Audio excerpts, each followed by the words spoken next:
अस्सलामु अलैकुम प्यारे दोस्तों, आज की इस वीडियो में आप सभी के लिए बाबरी मस्जिद के बारे में ऐसी ऐसी बातें बताने जा रहा हूं जो शायद आपने अभी तक नहीं सुनी होगी। प्यारे दोस्तों, क्या आप जानते हैं कि बाबरी मस्जिद भारत ही नहीं बल्कि एशिया की सबसे मशहूर यानी फेमस मस्जिद मानी जाती है।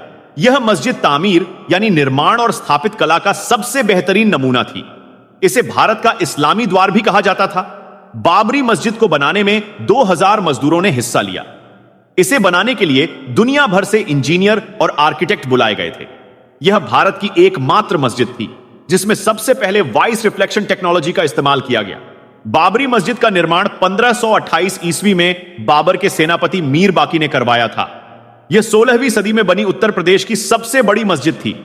बाबरी मस्जिद इस्लामी वास्तुकला का सबसे बेहतरीन नमूना थी। इसे बनाने के लिए दुनिया भर से पत्थर लाए गए थे। यह भारत की अकेली मस्जिद थी जिसमें सबसे आधुनिक एयर कूलिंग सिस्टम का इस्तेमाल किया गया। इस मस्जिद में ऐसी तकनीक इस्तेमाल की गई जिसके अंदर कभी गर्मी महसूस नहीं होती थी। बहुत कम लोग जानते हैं कि बाबरी मस्जिद को बनाने के लिए अयोध्या में कई भट्टे स्थापित किए गए जिनमें खास तरह की ईंटों को बनाया जाता था। इस मस्जिद को बनाने के लिए जिन ईंटों का आविष्कार किया गया वह आज पूरे भारत में इस्तेमाल की जाती है। आपको यह जानकर शायद हैरानी हो कि बाबरी मस्जिद कभी अयोध्या की सबसे ऊंची इमारत में से एक थी। एक समय इसमें पहुंचने के लिए बड़ी बड़ी सीढ़ियों का सहारा लेना पड़ता था। बाबरी मस्जिद में बनी मेहराब 200 फीट ऊंची थी जिसे अजान के लिए काम में लाया जाता था। बाबरी मस्जिद भारत की अकेली मस्जिद थी जिसमें वॉइस रिफ्लेक्शन टेक्नोलॉजी का इस्तेमाल किया गया। बाबरी मस्जिद को इस तरह से डिजाइन किया गया था कि अगर कोई इसके गुंबद के नीचे खड़े होकर बोलता तो उसकी आवाज पूरी बाबरी मस्जिद में सुनाई पड़ती। यह अयोध्या की सबसे बड़ी जामा मस्जिद थी। अंग्रेज गवर्नर लॉर्ड विलियम बेंटिक भी बाबरी मस्जिद की तारीफ किए बिना ना रह सका। इतिहासकारों की माने तो अमीर बाकी ने बगदाद से वजू करने के लिए एक आधुनिक वॉश बेसिन मंगवाया जिस पर खड़े होते ही पानी निकलने लगता था। यह वॉश बेसिन कई सालों तक बाबरी मस्जिद में इस्तेमाल किया जाता रहा। इसकी खोज मशहूर मुस्लिम वैज्ञानिक इस्माइल अल जजरी ने की थी। अल जजरी दुनिया का पहला वैज्ञानिक था जिसने सबसे पहले क्रेन सॉफ्ट को इजाद किया जिसके बगैर आज किसी इंजन को नहीं चलाया जा सकता। उसे फादर ऑफ रोबोटिक्स भी कहा जाता है। 3 गुंबदों पर बनी बाबरी मस्जिद में एक कुआं भी मौजूद था जिसे शिफा वाला कुआं कहा जाता था। यह कुआं बाबरी मस्जिद के शहीद होने से पहले तक पानी देता रहा। 19वीं सदी तक इसे वजू करने के लिए इस्तेमाल किया जाता था। बाबरी मस्जिद के सहन में मौजूद इस कुएं का इस्तेमाल हर धर्म के लोग करते थे। बहुत कम लोग जानते हैं कि बाबर ने भारत में 4 मस्जिदें बनवाई जिनमें से एक बाबरी मस्जिद थी। घाघरा नदी के किनारे बनी इस मस्जिद को बनाने के लिए बाबर ने पत्थर काटने वाले 1500 इंजीनियर्स बुलाए थे। बाबर को आधुनिक टेक्नोलॉजी से बेपनाह मोहब्बत थी। उसने अपने द्वार के सबसे आधुनिक हथियारों का इस्तेमाल किया। बारूद और तोप बनाने के तरीके बाबर ही भारत लेकर आया था। बाबर ने बाबरी मस्जिद में नमाज पढ़ाने के लिए इमाम भी रखे हुए थे जो सदियों तक इस्लाम की तबलीग का काम करते रहे। बाबर ने बाबरी मस्जिद को बनवाया तो, लेकिन उसे देखना कभी अयोध्या नहीं आ पाया। बाबरी मस्जिद की तामीर पूरा होते ही उसकी मौत हो गई। कहा जाता है कि बाबर अयोध्या को मुगल सल्तनत का सबसे ताकतवर केंद्र बनाना चाहता था। यही वजह है कि उसने पूरी ताकत लगाकर अवध रियासत को मुगल सल्तनत का हिस्सा बना दिया। अयोध्या को पहचान दिलाने में बाबरी मस्जिद का बड़ा किरदार रहा। यह निर्माण और स्थापत्य कला का सबसे बेहतरीन नमूना थी। इसके डिजाइन और स्ट्रक्चर को बाद में ताजमहल में इस्तेमाल किया गया। बहुत कम लोग जानते हैं कि बाबरी मस्जिद का निर्माण एक पहाड़ी पर किया गया था। यह पहाड़ी बाढ़ से बचने के लिए अवध प्रांत की सबसे सुरक्षित जगह थी। बाबरी मस्जिद को मंदिर बताने का सबसे पहले काम निर्मोही अखाड़े ने किया।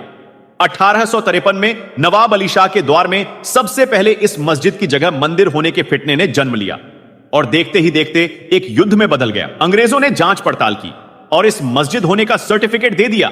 आपको यह जानकर शायद हैरानी होगी कि तुलसीदास ने अयोध्या में बैठकर ही रामचरितमानस लिखी, लेकिन उन्होंने किसी मंदिर को गिराकर मस्जिद बनाने का जिक्र नहीं किया और ना ही इतिहास की किताबों में इसका कोई ठोस सबूत मिलता है। जज से लेकर सरकारों ने कई बार बाबरी मस्जिद को मुसलमान का धर्मस्थल बताते हुए ऐतिहासिक फैसले दिए।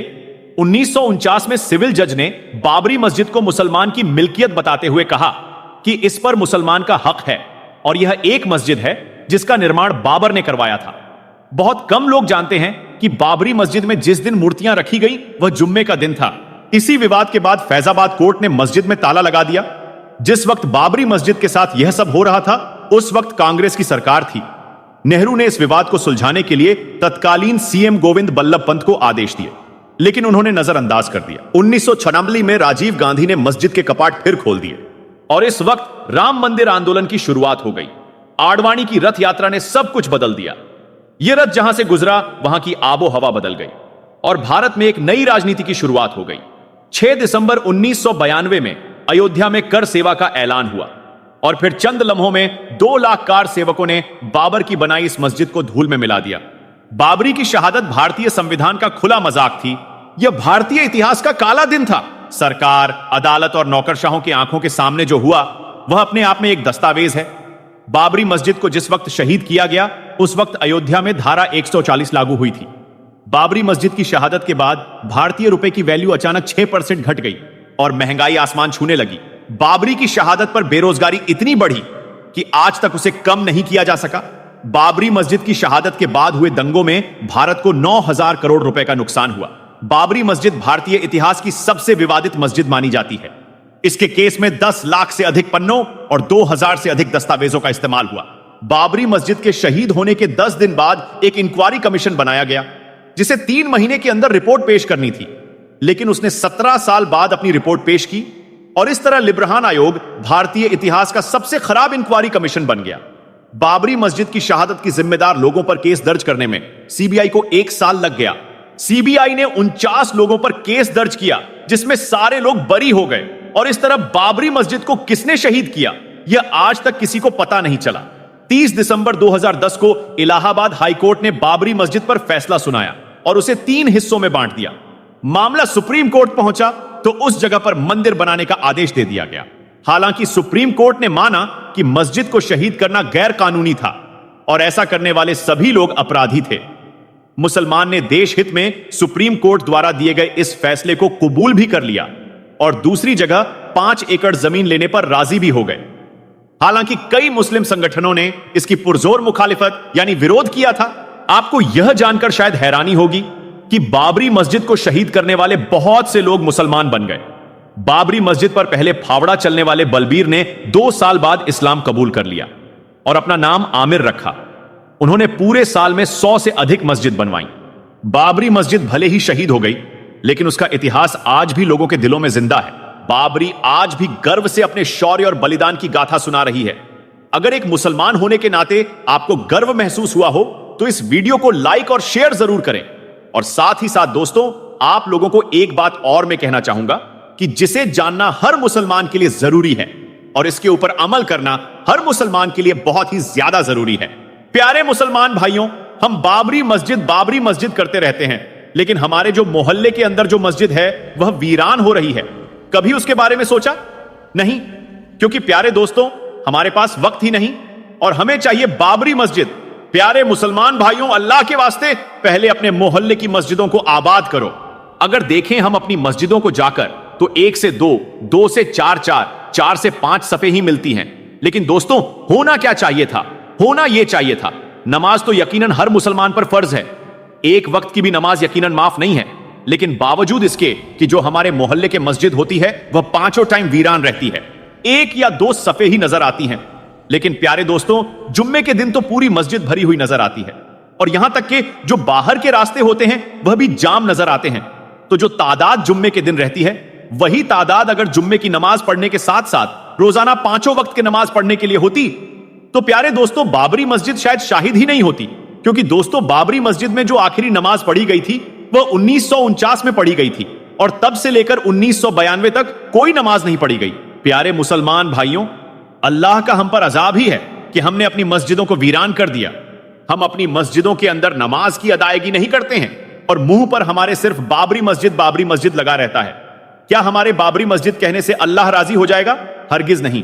क्योंकि प्यारे दोस्तों, अल्लाह तभी राजी होगा जब हम अल्लाह को राजी करेंगे और अल्लाह को राजी करने के लिए हमें 5 वक्त की नमाज को अदा करना बहुत जरूरी है। आज आप सभी के लिए बाबरी मस्जिद के हवाले से एक बाबरी मस्जिद का करिश्मा सुनाने वाले हैं। कमेंट बॉक्स में एक बार आप लोग अल्लाहू अकबर जरूर लिख दीजिए।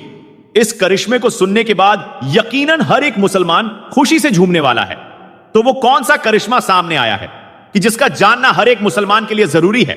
और कौन कौन चाहता है कि बाबरी मस्जिद कयामत तक वही रहे? वो इस वीडियो को लाइक करके कमेंट बॉक्स में अल्लाहू अकबर जरूर लिख दें। और इस वीडियो को पूरा देखना हर मुसलमान को जरूरी है। और इस बाबरी मस्जिद के करिश्मे की गवाही मुसलमान ने नहीं बल्कि गैर मुस्लिम इसकी गवाही दे रहे हैं, इसलिए यह वीडियो बहुत ज्यादा खास है। इसलिए प्यारे मुसलमान भाइयों, शुरुआत से हम आपको बताते हैं कि यह मस्जिद कैसे बनी, फिर क्या क्या हादसात पेश आए, इसी बीच इसमें क्या क्या देखने को मिला। और आप सभी को बता दूं कि बाबरी मस्जिद की जो तामीर हुई वो 1537 में हुई थी, यानी 465 साल बाबरी मस्जिद लगातार अपनी जगह पर खड़ी रही, यकीनन बरकरार रही। लेकिन 1992 में कुछ राजनेता अपनी सीट को गर्म करना चाहते थे। इस बुनियाद पर बाबरी मस्जिद को शहीद करवा दिया गया, और जिसकी वजह से न जाने कितना बड़ा नुकसान देखने को मिला, यह हम सभी जानते हैं। यानी कि बड़े बड़े हादसा देखने को मिले, जिसको देखकर यकीनन रूह कांप जाती है। दोस्तों, वो जो राजनेता थे, उन्होंने अपनी सीट को गर्म करने के लिए बाबरी मस्जिद को शहीद करवा दिया था। लेकिन उनकी इस गलती की वजह से न जाने कितने मासूम बच्चों की जान चली गई, जो कि बड़े अफसोस की बात है। बाबरी मस्जिद के हवाले से अगर बात की जाए तो इतिहास में सबसे बड़ा और लंबा अगर कोई केस चला है तो यकीनन नजर में जो आता है वह बाबरी मस्जिद का ही केस है। और प्यारे दोस्तों, आखिरकार 2019 में इसका फैसला आ ही गया था। और जैसे कि आप सभी को पता है कि बाबरी मस्जिद की जो जमीन थी वही हिंदू संगठन को दे दी गई थी। इसके अलावा बाबरी मस्जिद की जगह 5 एकड़ जमीन अयोध्या में मुसलमान को या फिर मुसलमान के हक में 5 एकड़ जमीन दी कि जहां पर मुसलमान चाहे मस्जिद बनाएं या फिर कुछ और बनाएं। मुसलमान भाइयों, इस 5 एकड़ जमीन को लेकर कोई भी मुसलमान खुश नहीं था। लेकिन सुप्रीम कोर्ट का जो फैसला था, उस फैसले को मानते हुए उन्होंने उस जमीन को स्वीकार कर लिया। और मैं आप सभी को बता दूं कि 5 एकड़ जमीन के ऊपर हॉस्पिटल भी पर बनने जा रहा है, साथ साथ एक मस्जिद भी बनने जा रही है। अब हम करिश्मे के हवाले से बात कर लेते हैं, जो कि एक बहुत ही बड़ा करिश्मा था, और वो देखने को मिला है अयोध्या के अंदर, यानी उस जगह जहां पर बाबरी मस्जिद को शहीद किया गया था, उसी सर जमीन के ऊपर जहां पर मस्जिद थी। प्यारे दोस्तों, यह राज और यह अल्लाह की कुदरत सामने नहीं आती। अगर बाबरी मस्जिद शहीद नहीं होती, जो मस्जिद लगातार 465 सालों से जिस जगह पर बाबरी मस्जिद खड़ी हुई थी, वह जगह कोई मामूली जगह नहीं थी। यानी प्यारे दोस्तों, मस्जिद की जगह पर राम मंदिर बनाने के लिए उस जमीन की खुदाई की गई तो प्यारे दोस्तों 200 फीट गहराई में एक नदी सामने आई थी। यानी कि बाबरी मस्जिद के अंदर कोई आधुनिक टेक्नोलॉजी का इस्तेमाल नहीं किया गया था, और नीचे नदी होने के बावजूद, रेतीली होने के बावजूद, उसके ऊपर लगातार 465 साल से बाबरी मस्जिद वहीं पर खड़ी थी। यह अल्लाह का एक बहुत ही बड़ा करिश्मा है। प्यारे दोस्तों, जब राम मंदिर के तामीर के लिए उस जमीन की खुदाई की गई ताकि ज्यादा जमीन के नीचे पिलर डाल सकें, कि जिसकी वजह से राम मंदिर की जो बुनियाद हो वह मजबूत हो सके, जिसकी बुनियाद पर राम मंदिर सालों साल खड़ा रह सके। लेकिन जब बाबरी मस्जिद के नीचे की खुदाई की गई तो मालूम यह पड़ा कि इसके नीचे पिलर भी खड़े नहीं हो सकते। यानी कि प्यारे दोस्तों, रेतीली जमीन होने की वजह से और नदी होने की वजह से अगर पिलर खड़े किए जाएं तो वह धंस से जाएंगे, और आखिरकार उन लोगों को काम रोकना ही पड़ गया। दोस्तों, यह बात तो मैं अपनी तरफ से बनाकर नहीं बता रहा हूं। हो सकता है बहुत से लोग यह कहेंगे कि आपने कुछ प्रूफ नहीं दिखाया, तो मैं आप सभी को प्रूफ के नाम पर एक स्क्रीनशॉट दिख रहा हूं, और बाकायदा अगर आप चाहें तो इस न्यूज चैनल के ऊपर जाकर भी सुन सकते हैं। प्यारे मुसलमान भाइयों, इस खबर को एनडीटीवी न्यूज चैनल के ऊपर चलाया गया था। इसके अलावा बहुत सारी न्यूज चैनल के ऊपर भी चलाया गया है, जिसके अंदर साफ तो बताया गया है कि यह राम मंदिर का काम रुक चुका है, सिर्फ इस वजह से कि जहां पर बाबरी मस्जिद थी उस सर जमीन के नीचे नदी है, रेतीली जमीन से, कि जिसकी वजह से पिलर खड़े नहीं हो पा रहे हैं।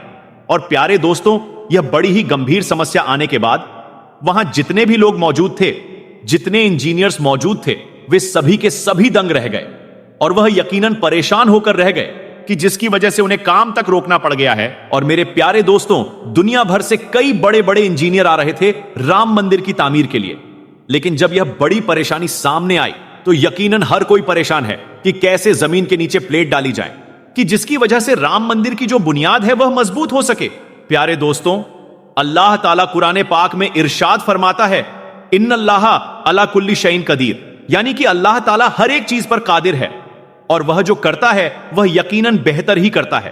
प्यारे दोस्तों, सोचने वाली बात तो यह है कि अगर बाबरी मस्जिद शहीद ना होती तो क्या यह बात मालूम पड़ सकती थी कि जमीन के अंदर नदी जारी है और बाबरी मस्जिद जिस जगह पर खड़ी है उसके नीचे नदी गुजर रही है।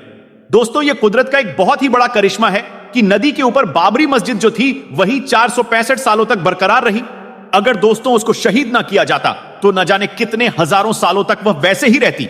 लेकिन बहरहाल जो हुआ वह अच्छा नहीं हुआ। लेकिन प्यारे दोस्तों, हैरानी की बात तो यह है कि एक नदी के ऊपर लगातार 465 सालों से बाबरी मस्जिद वहां राज कर रही थी, लेकिन उसको कुछ नहीं हुआ। लेकिन जब इस जगह पर राम मंदिर बनाने की बात आई तो बड़ी परेशानी सामने आ रही थी। अल्लाह जाने इसका क्या मतलब हो सकता था। लेकिन प्यारे दोस्तों, हैरानी की बात तो यह है कि एक नदी के ऊपर लगातार 465 सालों से बाबरी मस्जिद वहां राज कर रही थी, लेकिन उसको कुछ नहीं हुआ। लेकिन जब इस जगह पर राम मंदिर बनाने की बात आई तो बड़ी परेशानी सामने आ रही थी। अल्लाह जाने इसका क्या मतलब हो सकता था। लेकिन जो खबर सामने आई थी, जो करिश्मा सामने आया था, वह मुझे लगा कि आपको जरूर बताना चाहिए। और इस चीज की गवाही मुसलमान नहीं दे रहे हैं, बल्कि इसकी गवाही तो गैर मुस्लिम भी दे रहे थे। और यह बात कह रहे थे कि अगर 100 फीट से ऊपर भी पिलर लगाया जाए, मजबूती के लिए प्लेट जो है वह ढस सकती है। तो दोस्तों, यह कुदरत का करिश्मा नहीं तो और क्या है। बाबरी मस्जिद का करिश्मा नहीं है तो फिर क्या है। इसको हम क्या समझें। प्यारे दोस्तों, बाबरी मस्जिद के हवाले से जो करिश्मा मैंने आप लोगों को बता दिया, लेकिन मैं आपसे एक बात और कहना चाहूंगा कि जिसे जानना हर एक मुसलमान के लिए जरूरी है और इसके ऊपर अमल करना हर मुसलमान के लिए बहुत ही ज्यादा जरूरी है। प्यारे दोस्तों, हम बाबरी मस्जिद करते रहते हैं, लेकिन हमारे जो मोहल्ले के अंदर जो मस्जिद हैं वो वीरान हो रही है। और अगर हम जाकर अपनी मस्जिदों को देखें तो 1 से 2 से 4 और 4 से 5 सफे ही मिलती है। दोस्तों, होना क्या चाहिए था कि नमाज तो हर मुसलमान पर फर्ज है, एक वक्त की भी नमाज माफ नहीं है। लेकिन इसके बावजूद जो हमारे मोहल्ले के अंदर जो मस्जिद होती है, 5 टाइम वीरान रहती है, 1 या 2 सफे नजर आती हैं। प्यारे दोस्तों, जुम्मे के दिन जो पूरी मस्जिद भरी हुई नजर आती है और यहां तक के बाहर जो रास्ते होते हैं वह जाम नजर आते हैं। जो तादाद जुम्मे के दिन रहती है, वही तादाद अगर रोजाना नमाज पढ़ने के लिए होती तो प्यारे दोस्तों बाबरी मस्जिद शाहिद ना होती। क्योंकि दोस्तों, बाबरी मस्जिद में जो आखिरी नमाज पढ़ी गई वह 1939 में पढ़ी गई थी और तब से लेकर 1992 तक कोई नमाज नहीं पढ़ी गई थी। बाबरी मस्जिद, राम मंदिर, अयोध्या, यही सब बातें इस समय वायरल चल रही हैं। लेकिन अब मुसलमानों के लिए एक तगड़ी खुशखबरी भी निकलकर सामने आ गई है। बाबरी मस्जिद की जगह बनने जा रही है। जो मस्जिद दोस्तों, उसकी खूबसूरती को देखकर लोग हैरान रह जाएंगे। तो आज इस वीडियो में हम उसी मस्जिद के बारे में बात करने जा रहे हैं, जिस मस्जिद का निर्माण उत्तर प्रदेश के अयोध्या में होने जा रहा है, जहां के सीएम योगी आदित्यनाथ हैं। तो उत्तर प्रदेश सरकार ने जो 5 एकड़ जमीन मुसलमानों को दी है दोस्तों, और वहां पर बाबरी मस्जिद की जगह पर जो आलीशान मस्जिद बनने जा रही है, आज आप उसका दीदार करने जा रहे हैं। आज उस मस्जिद को आपको दिखाने जा रहे हैं दोस्तों, जिस मस्जिद में अल्लाह के बंदे इबादत करेंगे, जिस मस्जिद में अल्लाह के बंदे कुरान मुकद्दस की तिलावत करेंगे, जिस मस्जिद में अल्लाहू अकबर की सदाएं गूंजेगी, जिस मस्जिद में हय्या अलस्सलाह और हय्या अल फलाह की दिल मोह लेने वाली आवाज गूंजेगी, जिस मस्जिद में अल्लाह के बंदे नमाज अदा करेंगे, जिस मस्जिद में अल्लाह के बंदे तस्बीह पढ़ेंगे, सजदे करेंगे, आज उसी मस्जिद की एक झलक आपको दिखाने जा रहे हैं। साथ ही साथ दोस्तों, उस मस्जिद का नाम क्या होगा और उस मस्जिद का डिजाइन यानी खूबसूरती में कैसा दिखता है दोस्तों, आज इसी वीडियो में बताने जा रहे हैं, दिखाने जा रहे हैं। तो आपसे कहेंगे इस वीडियो को शुरू से लेकर आखिर तक देखें। यूं तो प्यारे दोस्तों, भारत की खूबसूरत मस्जिदों में जामा मस्जिद का भी नाम आता है और जामा मस्जिद को देखने के लिए लोग जाते हैं तो झूम जाते हैं। और दोस्तों, अगर पूरी दुनिया में खूबसूरत मस्जिदों का नाम अगर लिया जाए तो मस्जिद ए नबी का सानी पूरे दुनिया में कोई नहीं है और कोई भी मस्जिद नबी से खूबसूरत हो नहीं सकती है। लेकिन अब दोस्तों, धन्नीपुर में जो मस्जिद बनने जा रही है उसके बारे में मुकम्मल इंफॉर्मेशन आपको देंगे। उससे पहले रिक्वेस्ट करेंगे, चैनल को अगर आपने सब्सक्राइब नहीं किया है तो चैनल को कर लीजिए। सब्सक्राइब के साथ साथ बेल के बटन को भी ऑन कर दीजिए ताकि आने वाला हर वीडियो आप तक पहुंच सके। तो चलिए वीडियो देखते हैं। तो दोस्तों, राम मंदिर उद्घाटन के बाद लोगों के जहन में और लोगों की सोच में जो बात बार बार आ रही है वो है बाबरी मस्जिद की जगह पर जिस मस्जिद का निर्माण होने जा रहा है उस मस्जिद का नाम क्या होगा। उसकी तस्वीरें सामने निकल कर आ गई हैं। हम इस वीडियो में सब कुछ आपको दिखाने जा रहे हैं। दोस्तों, इस मस्जिद के बारे में बताया जा रहा है कि खूबसूरती में यह मस्जिद ताजमहल से भी बेहतर खूबसूरती के साथ बनेगी, यानी यह दावा किया जा रहा है। और अगर इस मस्जिद के नाम की बात करें दोस्तों, तो इस मस्जिद का जो नाम बताने में जा रहा है, शायद हिंदुस्तान में इस नाम की कोई और मस्जिद आपको देखने या सुनने के लिए नहीं मिले। पहले जो मस्जिद बनने वाली थी धन्नीपुर में, उस मस्जिद का जो डिजाइन आया था वह बिल्कुल मस्जिद की तरह उसका लुक, उसका डिजाइन ही नहीं था, बल्कि उसके डिजाइन और उसके नाम को लेकर बहुत सारे लोगों ने आपत्ति जताई थी, विरोध जताया था और कहा था कि यह तो देखने में ही मस्जिद नहीं है, बल्कि मस्जिद की पहचान होती है उसके दरो दीवार से। मस्जिद की पहचान होती है गुंबदो मेहराम से, मस्जिद की मीनार से उसकी पहचान होती है। और अब जो नया डिजाइन सामने आ गया है दोस्तों, देखने में निहायत ही खूबसूरत है। चलिए एक झलक आप यहां देख लीजिए इस मस्जिद की। ये आपके सामने मस्जिद का डिजाइन आप गया है दोस्तों। इस मस्जिद के आप डिजाइन को देख लीजिए, खूबसूरती को देख लीजिए। और इस मस्जिद का नाम रखा गया है मोहम्मद बिन अब्दुल्ला।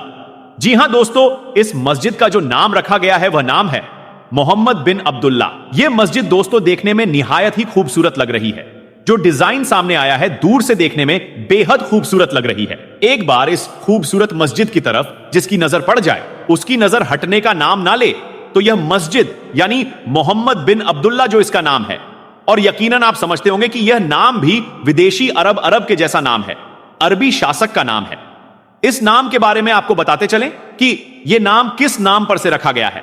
तो प्यारे दोस्तों, मोहम्मद जो नाम है वो हमारे प्यारे नबी हुजूर के नाम पर है, और हमारे नबी के वालिद मोहतरम का नाम अब्दुल्लाह था।